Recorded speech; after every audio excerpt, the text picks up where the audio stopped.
Well, what can the impending earnings season bring for IT companies? It's going to be all about forward-looking commentary. But nonetheless, what about the Q4 numbers? Let's kick off our special segment, Quarter Se Quarter Tak, with the IT preview. Over to Rima for more. Thanks so much for that. And here's what the IT sell-off tally looks like now. Nearly 17% in the last 3 trading sessions and 27% down on a year-to-date basis. So it's a clear reflection of the macro uncertainty and the sluggish demand. Now let's get to the numbers for the March quarter. No major IT company is expected to report positive revenue growth in Q4. 0 to -1% are the estimates. So it's going to be a very soft quarter for the sector, and the macro uncertainty since the start of the year has only added to the seasonality, leading to delayed decision-making and tighter tech budgets. Let's get the numbers up for you on your screen. According to the CNBC-TV18 poll, TCS is likely to be flat, Infosys down nearly 1%, and the rest of them are likely to report a decline between 0 to 1% on a quarter-on-quarter basis. But the mid-cap IT performance, especially some of the high-growth IT companies, is likely to be much better. Particularly, it's Persistent, Coforge, and Infosys, where you're likely to see a growth of about 3 to 4%. And for Infosys, you could see the best growth in the last 3 years. But the fallout of the Trump tariff-induced macro uncertainty is going to hurt Indian IT, at least in the near term. We could see 1, delayed decision-making, 2, stricter, tighter tech spending, budget cuts perhaps, and thirdly, the street was anticipating discretionary demand to come back in FY26, but that is going to be delayed. So with so much uncertainty, the risk is, what if the IT majors decide not to guide? Now here's what Kotak said in their note last week. It may be prudent on the part of companies to defer guidance until there is more certainty on the demand environment, or restrict the guidance to the next quarter where there is a higher degree of visibility. But if they decide to guide, these are the projections that the street has put out. 2 to 4% approximately for Infosys, but there are some who believe it could be maybe 1 to 3%, 1 to 4% if they want to factor in a wider range given the uncertainty. JP Morgan is at 2 to 5%, slightly on the higher side. EBIT margins for Infosys seen between 20 to 22%. HCL Tech, again, seen largely between 3 to 5%. Some may be at 2 to 5%. Margins between 18 to 19%. And Wipro's Q1 FY26 guidance could range from -1 to +1. Now let's get to the sectors which are impacted the most and who has the highest exposure. We know retail, logistics, manufacturing, and companies like HCL Tech, Tech Mahindra, LTIMindtree, and Infosys have higher exposure to these companies. Coforge, Persistent, Infosys have a lesser impact, according to Kotak. Now, the big question is, after such a big fall in IT stocks, where are the valuations and are the stocks attractive? JP Morgan last week said, keep IT positioning light. Conservative guidance could drag the stocks lower, and that could create fresh buying opportunities. Kotak also cautions that if we hit a recession, there is more downside in IT stocks. If it's just a slowdown, there could be reasonable upsides. Now, the growth projections for FY26 are very muted. We're talking about like low single-digit kind of a revenue growth, and PE valuations are still a tad bit expensive on a relative basis.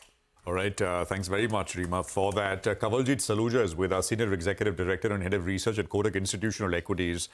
On Thursday, when Rima and I speak with the TCS management, I think we'll spend 5 minutes on numbers and 25 minutes on tariffs. But I don't know what they will say, right? Because no one knows how things are going to pan out. So how can you say anything? Maybe just feedback on what they're hearing, etc. But one way to think about this, Kawaljeet, is go back to the last time we had a shock, which is COVID, right? Did we see, from what I remember, we saw the impact was just kind of 1 quarter. I mean, we didn't even see a bigger impact for more than 1 or 2 quarters. And then, is that the right comparison? How would you treat this one? A couple of differences. First is that during COVID time, the government was the savior for the sector in the sense that they were pumping in money into the market. Maybe this time around, the recession is because of the Trump tariff actions, which is government induced. The second thing is that during COVID, essentially, it was a complete shift towards a digital-only era, which actually sparked a massive discretionary spending revival as such. In the current environment, of course, there is a huge focus on generative AI, so that could be a spending priority. But it do not have the same impetus on spending as you had during COVID. So, some nuances, some differences, to be taken into consideration, when you consider the environment vis-a-vis the COVID environment. Yeah. Kawaljeet, hi, morning. I'm going through your note right now, which is obviously spelling out things as they are. You're expecting a 2 to 5.1% revenue growth decline for tier 1 IT companies in FY25, also expecting a 90 to maybe 140, 150 bips decline in the margin. My question to you is this: for a second, if we park the tariffs and the current issues aside, even otherwise, we were talking about very anemic sort of a growth, mid-single digit kind of growth for at least large Indian IT companies. Now we have this absolutely new reality. So what would your advice be? And we've seen the market deal with it very differently. In the past, whenever there was a massive risk off, you would run to IT stocks for safety. They're cash-rich companies, good companies. That's not what's happening right now. So what is the overall advice on IT over the next at least couple of weeks and months? Okay, just a word of caution. Actually, the report that we put out today was just a recessionary environment analysis. So if you assume a recession, what could the revenues look like? And in that backdrop, against that backdrop, we had come out with a revenue decline in a recessionary environment, corresponding a margin decline as well. Our base case is a low to a mid-single-digit revenue growth rate for FY 2026 as such. Now, coming to what should investors do, it's a tricky one. Let's say the stocks at the current levels who are basically building in some probability of recession. Let's say there's a full-blown recession, there's still some downside left. If it's just a slowdown, then there are reasonable upsides. So if you basically take a probability-weighted decision, then there are some upsides in Infosys, TCS. Basically, taking a certain probability of recession and certain probability of a slowdown. So there are upsides, in those names as such.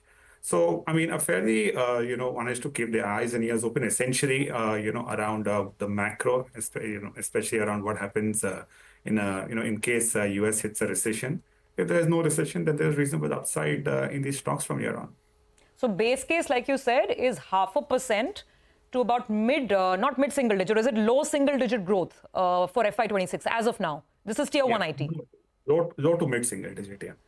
Low to mid-single digit growth. Got that. Okay, all right. Hi, Kawaljeet. Good to see you. Which are the companies that get most impacted, though, Kawaljeet, by what we've heard with regard to tariffs? And they have exposure to various sectors. If you could name the top 2 companies?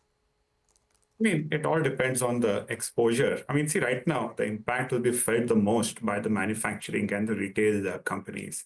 So the companies which have a fairly high exposure to manufacturing and retail are HCL Tech, LTIMindtree, Tech Mahindra, and Infosys.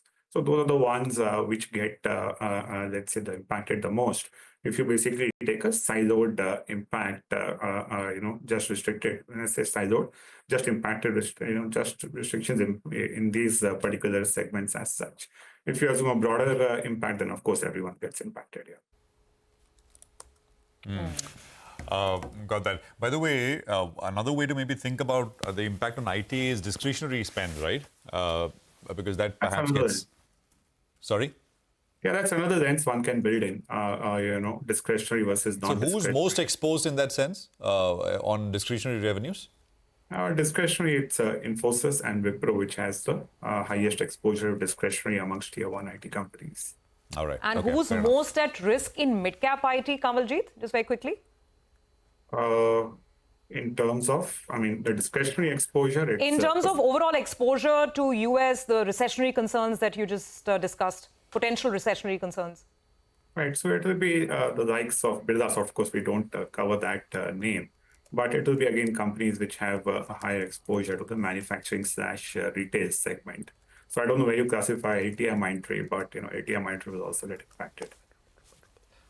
All right, Kawaljeet, thank you very much for joining us, and hope we can have this conversation soon again, because it's a fast-paced sort of fluid kind of market environment. And earnings will start to come, and we'll hear about earnings. So hope to get you back again soon.